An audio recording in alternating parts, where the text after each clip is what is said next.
Hello বন্ধুরা, welcome back to my channel it's সকলস blog. তো বন্ধুরা, আশা করি সবাই মোটামুটি ভালো আছো। তো আমিও ভালো আছি।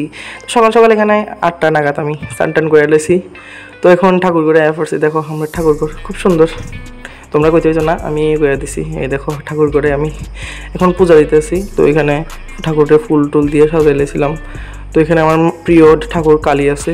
দেন এখানে লক্ষ্মী ঠাকুরেও সাজাই দিয়েছি ফুল। মা একটু কাজ করবো, এর লিগে আমার কাছে আজকে পূজাটা দেওয়ার লেগে। তো কেমন হয়েছে ফুল দিয়ে সাজানি কমেন্টে জানাইবা। এই দেখো ফাইনাল লুক। তো আমরা ঠাকুর ঘরটাও কেমন তোমরাও জানাইবা। আর আমি তো গায়ে দিছি মোটামুটি ভালো।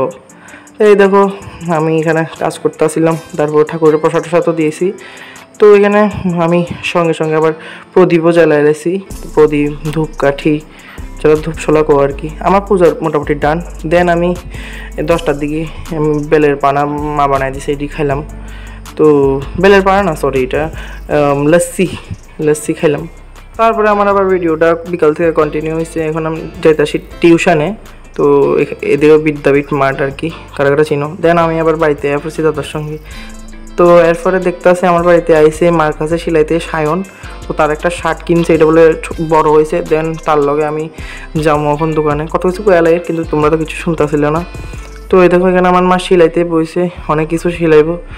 তারপরে আমরা দোকানে আইলাম রাত্রে 8টা সাড়ে 8টা নাগাদ। এই দেখো দোকানটার মধ্যে আইলাম, অনেক জিনিসপত্র আছে। এটা আমরা লোকনাথ আশ্রমের দিকে। তো এখন যাবো ভাত খাইতে। ভাত টাত খাইলাম ডিম দিয়া। তো আজকের ভিডিও এতটুকুই। সবাই ভালো থাকবা আর আমারে সাপোর্ট করবা। Tata, bye bye.